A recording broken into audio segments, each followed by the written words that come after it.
thème pour, j'allais dire, presque conclure la journée. Et on n'a pas 2 heures pour le traiter, on a une quarantaine de minutes ensemble. C'est l'innovation nous sauvera-t-elle? Pour aborder ce sujet ô combien, j'allais dire philosophique peut-être, j'accueille Julien Villalongue. Bonjour, vous êtes Managing Director chez Léonard, qui est la plateforme d'innovation et de prospective de Vinci. On verra que le terme prospective est important. À vos côtés, Chloé Claire, bonjour. Vous êtes directrice générale de Nemer. À vos côtés, Frédéric Bordage. Vous êtes directeur de la recherche chez Resilio.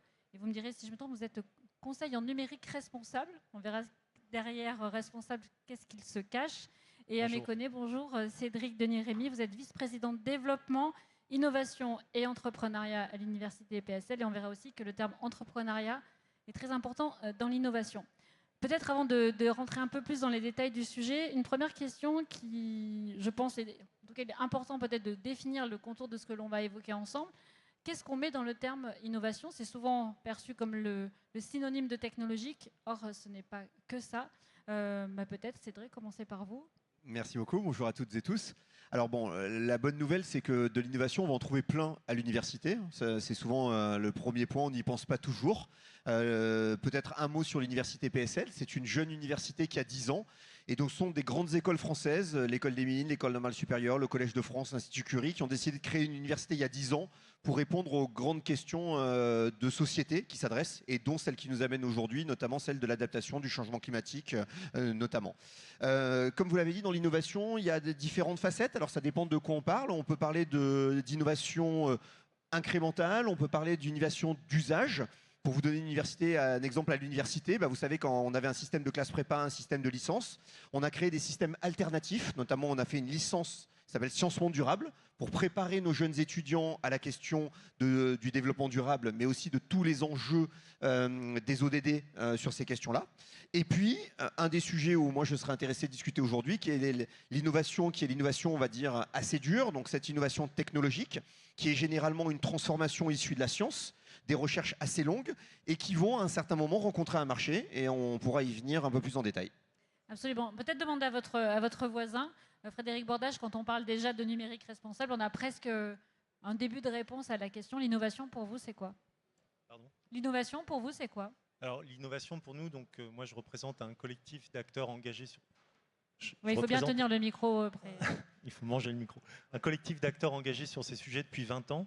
Et pour nous, l'innovation dans le domaine de la technologie, donc ce qu'on regarde nous, c'est surtout le numérique, ce sont surtout des nouvelles façons de faire. C'est-à-dire qu'on ne va pas forcément chercher des nouvelles technologies, mais on voit qu'il y a des nouveaux modèles économiques, des nouveaux modèles organisationnels, et que grâce au numérique, on va pouvoir mettre en œuvre ces nouveaux modèles économiques ou ces nouveaux modèles organisationnels. Et pour nous, l'innovation, ce qui fait que demain, on livrera un monde viable à nos enfants, c'est surtout des changements économiques, sociaux, organisationnels. Plus large que la technologie. Et on va s'appuyer sur l'IT, le numérique, pour les accélérer dans leur mise en œuvre.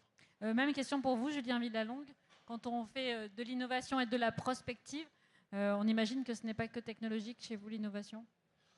Oui, effectivement. Donc Léonard, c'est comme vous l'avez présenté, la plateforme d'innovation et de prospective. Et si elle est 2 mots, c'est pas pour les juxtaposer de façon cosmétique, mais c'est vraiment une conviction qui est pour nous que pour faire de l'innovation pertinente, il faut aussi être en capacité de se projeter à des horizons de moyen terme sur la façon dont nos sociétés, nos économies, nos entreprises vont être appelées à se transformer, à s'adapter.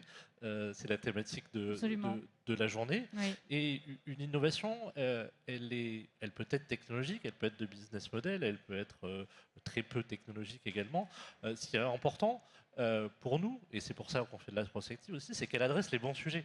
C'est qu'elle identifie les thématiques qui sont des nœuds pour être plus performant, si on est dans une volonté d'entreprise, répondre aux enjeux, aux impératifs environnementaux. Et ce lien entre capacité de scénarisation, savoir où l'on veut aller, la phrase est au futur, l'innovation nous sauvera-t-elle, elle est extrêmement importante dans ce lien avec l'innovation. Chloé Claire, quand on utilise l'intelligence artificielle notamment pour les bâtiments, la technologie, c'est votre quotidien. L'innovation, c'est pour vous aussi un mot qu'on doit décorréler de la technologie pure?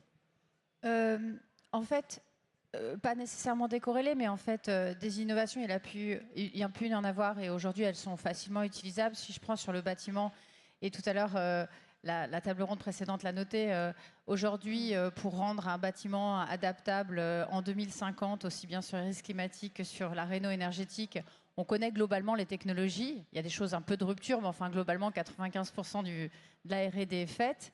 Par contre, pour passer, par exemple, à l'échelle, alors, chez nous, Nemer, on utilise de l'IA pour cibler dans un portefeuille immobilier les 20% sur lesquels il va falloir agir pour obtenir 80% des résultats. Donc, en fait, c'est utiliser donc, des techniques qu'on connaît, c'est-à-dire, par exemple, la rénovation du bâtiment, mais utiliser les outils d'aujourd'hui, si possible à bon escient. Donc l'IA, et c'est pas de l'IA générative, hein, pour reprendre, c'est de l'IA qui ne nécessite pas trop d'énergie, pour aller cibler et être beaucoup plus performant et massifié. Et c'est ça que moi j'entends comme innovation positive dans ce cadre-là. Chloé Claire vient d'évoquer le mot efficient et Frédéric Bordage, quand on fait pareil de le numérique responsable, c'est ça, c'est-à-dire de ne pas tout le temps aller chercher de la high-tech. Vous défendez aussi de la slow-tech? Oui, en fait, il y a un des intervenants de la table ronde précédente qui disait, quelque part, le monde aujourd'hui, il est binaire. On a d'un côté des technophobes décroissants et de l'autre, on a les geeks de la Startup Nation. Nous, on pense qu'au milieu, il y a une voie du milieu qu'on appelle la slow tech, qui consiste, si on veut léguer un monde viable à nos enfants, à prendre ce qu'il y a d'intéressant dans le numérique. Par exemple, une IA qui modélise le climat, puisque l'IA est à la mode, parlons de l'IA, qui modélise le climat. Mais à prendre aussi des solutions low-tech. Donc je vais vous donner en quelques secondes un exemple très concret. On a un système aux États-Unis, une intelligence artificielle fournie par Google qui permet de mieux détecter certains cancers que des oncologues. Là, c'est génial. On se dit la haute technologie, l'innovation de toute cette haute technologie va nous aider à livrer un monde meilleur. Et d'un autre côté, en France, on n'a pas Google, mais on a l'Institut Curie, de brillants chercheurs qui se sont rendus compte qu'un chien, Canis canis, était capable de détecter avec moins de faux positifs et aussi précocement des formes de cancer. Faut-il opposer les chiens de l'Institut Curie, c'est le projet CADOG, l'intelligence artificielle de Google et les oncologues au milieu? Pas du tout. En fait, si un chien sait faire ce que sait faire une intelligence artificielle, utilisons ce chien, économisons de la ressource numérique et les impacts qui vont avec, pour par contre utiliser cette intelligence numérique pour modéliser le climat ou toute autre tâche que seul du numérique sait faire. Et pour nous, c'est ça la voie de la slow-tech, c'est une voie intermédiaire où on construit un monde hybride, où on associe de la low-tech et de la high-tech.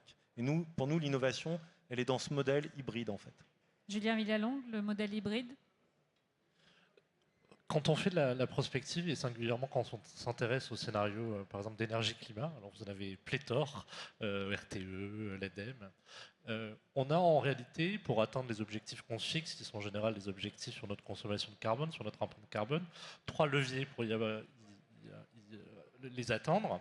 Ces 3 leviers, ce sont l'optimisation, l'amélioration continue, c'est-à-dire mieux faire ce que l'on fait déjà, gagner quelques pourcents ici ou là. L'autre levier, c'est un levier d'innovation, c'est aller chercher de nouvelles solutions, de nouvelles technologies, de nouveaux modèles économiques pour leur faire rencontrer des marchés, des cas concrets. Ça, c'est un champ important aussi d'adaptation. Et puis, le troisième levier, c'est ce qu'on appelle la sobriété ou l'économie, ça peut être des économies d'énergie. C'est intéressant de constater, c'est quand on regarde l'ensemble de ces familles de scénarios, tous ces scénarios, ils utilisent en réalité ces 3 leviers. Il n'y a aucun scénario qui fait l'impasse sur l'un de ces leviers. Parce que les marches devant nous sont tellement hautes qu'on va avoir besoin d'optimiser ce qu'on fait déjà, qu'on va avoir besoin de faire de l'innovation, on va avoir besoin de faire des économies en termes de sobriété. La conviction, elle est où je mets les curseurs, où sont mes convictions, où est mon champ de valeur dans ces sujets. Mais ce qui est encore une fois important de noter, c'est que tous ces scénarios, il n'y en a pas un seul qui fait l'impasse sur l'un de ces éléments, d'où la nécessité de modèles hybrides, effectivement, qui peuvent associer des champs d'innovation différents, technologiques, non technologiques, de business models ou de solutions concrètes. C'est dans ces éléments qu'on va trouver en tout cas les voies de passage. Néanmoins, pour qu'une innovation arrive à sauver le monde, il faut qu'elle rencontre un marché. l'entrepreneuriat quand on a une innovation, et c'est souvent... alors on n'attend pas forcément une université là-dessus, mais de plus en plus les universités se tournent vers ce qu'on appelle le transfert de technologie. Arriver à faire d'un modèle d'entreprise une innovation, c'est quelque chose qui est plus facile quand on répond justement à des problématiques globales. Alors, déjà, on ne s'attend pas à l'université, mais je vois que mon voisin, il parle de l'Institut Curie, qui fait partie de l'université PSL, donc comme quoi il a tout bon. ça percole. Alors, le premier point sur lequel je voudrais juste rebondir, c'est qu'on a quand même un consensus aujourd'hui sur le fait qu'on n'oppose pas la slow-tech, la low-tech, l'innovation de rupture. Certains vont, j'allais dire, d'entre un extrême très polaire l'opposer, mais cette forme d'écomodernisme qui est de dire il y a quand même des solutions sur lesquelles on a besoin, ça c'est un consensus qu'on a. Après, moi évidemment, je serai très prudent sur les pourcentages des technologies parce que on voit bien qu'il y a des technologies qui à 5 ans n'existaient pas et qu'une innovation de rupture, c'est justement son principe, elle n'est pas anticipée dans les scénarios, c'est-à-dire qu'elle n'est pas quantifiable, même s'il est vrai que beaucoup des solutions disponibles aujourd'hui pour 2050 dans l'efficacité énergétique des bâtiments, mais quand on va dans certains aspects, par exemple sur les biocarburants, on a des solutions, mais on n'a pas encore trouvé les vraies technologies. Donc il y a un vrai aspect aujourd'hui d'innovation sur ces technologies-là. Ce qui a changé, pour maintenant répondre à votre question, c'est le fait que l'entrepreneuriat est venu jouer un rôle sur un aspect culturel. D'ailleurs, on le disait, il y a 20 ans, il y avait encore des gens qui n'étaient pas en consensus sur la question du climat. Aujourd'hui, on est en question du climat. Il y a 10 ans, on ne parlait pas d'adaptation, parce que si on parlait d'adaptation, on disait « Ah bah attendez, c'est que vous voulez rien faire, vous voulez pas… » Aujourd'hui, on est sur des questions d'adaptation parce qu'on voit bien. Et en même temps, avec l'électrification, avec un certain nombre de choses, on voit qu'on va baisser nos consommations. Ce qui a changé, c'est cette capacité d'un grand nombre d'acteurs à vouloir porter eux-mêmes cette innovation. C'est-à-dire qu'on a et notamment à l'université, on a nos chercheurs qui décident de monter des boîtes. Je vous donne l'exemple, en 2024, j'ai 3 startups qui ont levé respectivement 50 millions, 20 millions et 15 millions, donc c'est quand même beaucoup d'argent. Les 3 sont sur des technologies du climat, 2 sur la méthanation, donc une sur la méthanation, donc en gros, il y en a une, c'est vous récupérez la merde de cochon, vous branchez et vous espérez récupérer du biogaz, mais il faut quand même pouvoir purifier ça. Il y en a une qui est sur l'osmose inverse, donc c'est-à-dire vous faites passer un gradient de l'eau salée, de l'eau non salée vers de l'eau salée, vous récupérez de l'énergie. Et la troisième qui fait de la pyrolyse pour obtenir du biogaz. Et bien ça, ce qui a changé, c'est que les chercheurs, avant, ils développaient la techno, ils disaient bon, ça ne nous intéresse plus, on va laisser d'autres gérer ces technos. Aujourd'hui, ils sont impliqués. Et on le voit aussi sur nos étudiants, ils veulent s'impliquer. Là, je pense que le vrai changement, il est là-dessus, sur porter les innovations au travers de l'entrepreneuriat qui peut être associatif. Il faut rappeler que l'entrepreneuriat, c'est un acte d'entreprendre. Ça peut être une association, ça peut être une entreprise à mission, etc. Peut-être Chloé Claire, justement, sur ce sujet entrepreneuriat, vous, quand vous développez Nemer, comment est-ce que vous... On reviendra après sur la prospective peut-être, mais comment est-ce que vous utilisez la technologie pour aller là où elle est efficiente? Peut-être regardez, vous disiez, on ne fait pas encore d'IA générative, mais avec le discours que vient de tenir Cédric Denirins. Alors juste pour l'IA générative, on n'a pas besoin d'en faire tout le temps. Aujourd'hui, c'est sur les LLM. C'est à la mode. C'est à la mode. Sauf si on veut lever de l'argent. Voilà, très bien. Mais avant, il y avait aussi l'IA normale, les réseaux de neurones, la computer vision, etc. Et ça marche très bien. Ça nécessite de l'énergie. Attention, c'est juste moindre par rapport au large LLM. Enfin bon. Non, je pense qu'en termes d'innovation, ce qui est important, on parlait de l'entrepreneuriat et donc on essayait de se projeter. Alors, il y a ces innovations de rupture qui n'étaient pas comprises dans les scénarios, mais je pense qu'aujourd'hui, ce qui est super important, c'est qu'à chaque fois qu'on essaie de résoudre un problème, qu'on essaie de le résoudre avec cette projection, parce qu'aujourd'hui on est vraiment obligé, une table ronde en parlait précédemment aussi, le climat de dans 10 ans n'est clairement pas le climat actuel et n'est surtout pas le climat sur lequel on avait l'habitude de réfléchir. Et c'est aussi bien pour des infrastructures autoroutières, etc., où on peut s'imaginer que les ingénieurs sont assez intelligents pour se dire, bon, il faut quand même regarder devant, mais pour tout, en fait. Je discutais avec des gens d'EDF qui me disaient qu'ils avaient des problématiques sur les réseaux de haute tension à cause des changements climatiques. En fait, le changement climatique impacte tout. Alors, la CSRD, d'une manière un peu lourde, essaie de faire prendre cette conscience aux entreprises de comment ils vont être impactés par le changement climatique. Mais moi, là où l'innovation, je pense, peut-être pas nous sauver, nous emballons pas, mais en tout cas, mitiger les risques qui sont devant nous, c'est grâce à de la modélisation, comprendre ce sur quoi on veut innover, quel problème on veut résoudre, et le projeter dans ce qu'on pense être le climat de demain et ce qu'on pense être les problématiques de pas seulement climatiques, mais phénomènes extrêmes naturels qui vont venir en fait enrayer entre guillemets la résolution du problème que vous voulez résoudre. Je voudrais bien entendre Julien Villalongue sur ce sujet, puis peut-être après Frédéric Bordage. Alors, c'est plusieurs éléments. Le premier sur les dynamiques entrepreneuriales, puisqu'on en parlait, c'est une vraie conviction que l'on porte avec Léonard.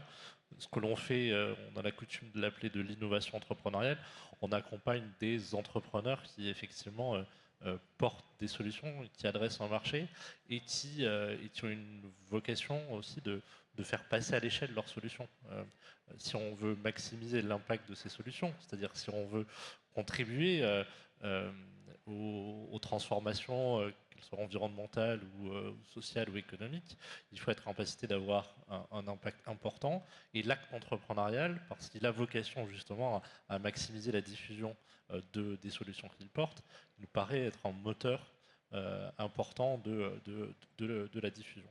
Le point sur lequel je voudrais insister peut-être, ce que Chloé mentionnait, notamment les sujets d'adaptation aux conséquences du changement climatique, c'est quelque chose que l'on constate de façon très forte, c'est l'intrication assez puissante, et notamment à l'échelle européenne, puisque l'environnement réglementaire y pousse notamment, des dynamiques qui ont trait à la transition environnementale, énergétique, et des dynamiques d'innovation.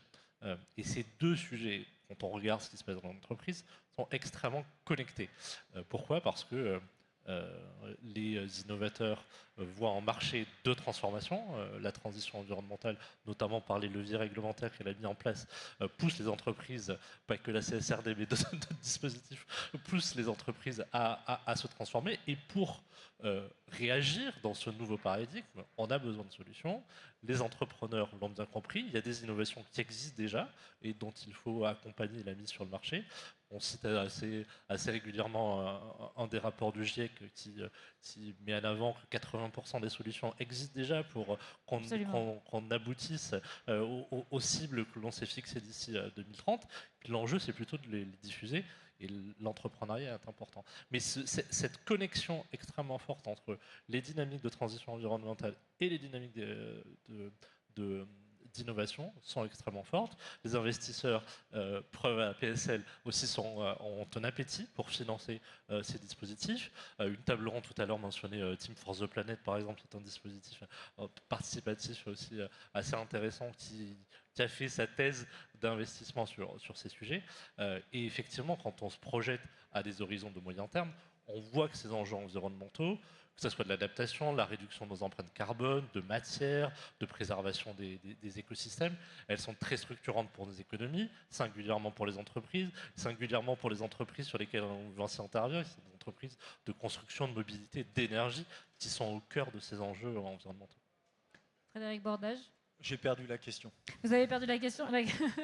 La question, c'était par rapport aux dynamiques entrepreneuriales et surtout, quand on veut continuer à faire de la prospective, à quel moment on utilise, jusqu'où on va avec la technologie. C'est expliqué très bien Chloé en disant on fait de l'IA normale et tout le monde ne fait pas de l'IA générative.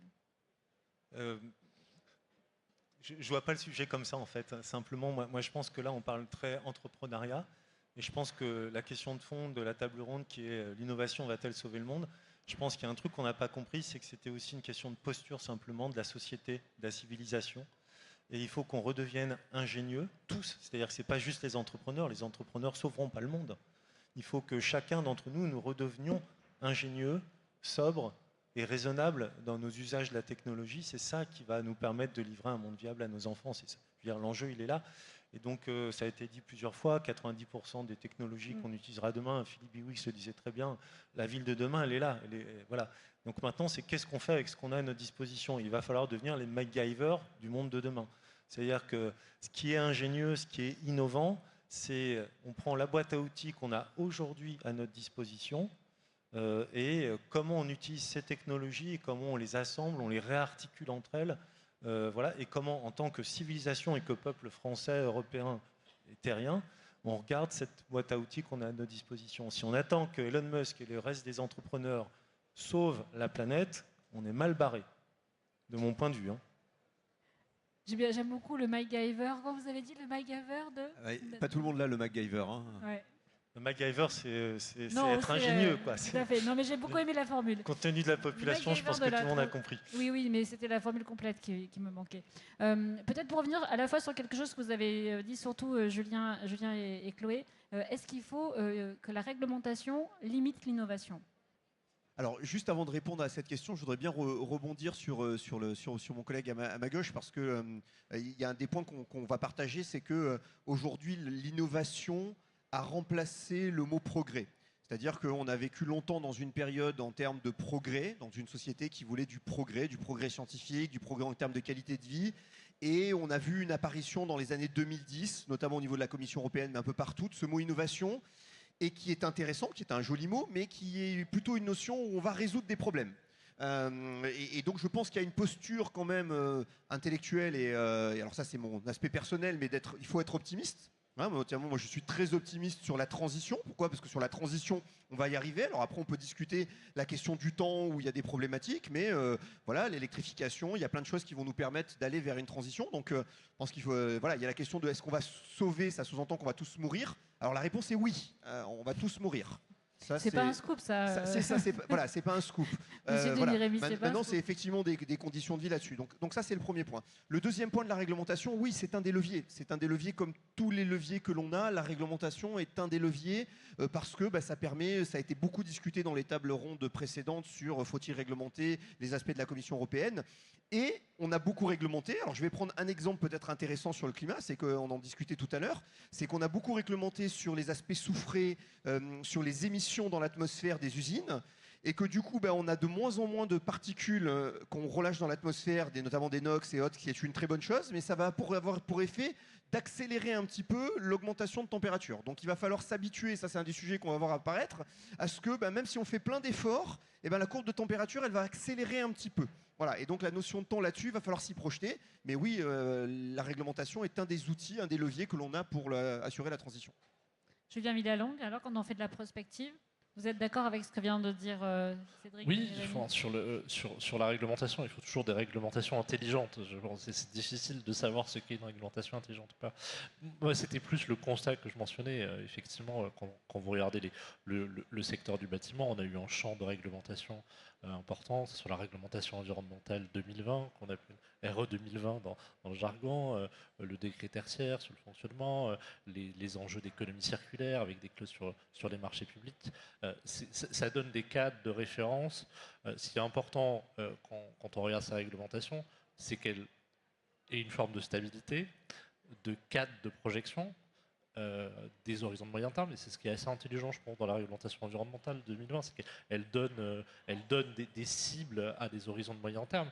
Et le fait qu'il y ait une forme de stabilité et des formes de trajectoire, ça permet aux acteurs entreprises, aux acteurs privés, aux innovateurs, aux acteurs de recherche aussi, de se dire on va se positionner sur ces enjeux-là parce que la visibilité, la trajectoire que les réglementations, le champ de réglementation nous donne, il est orienté vers cette cible-là.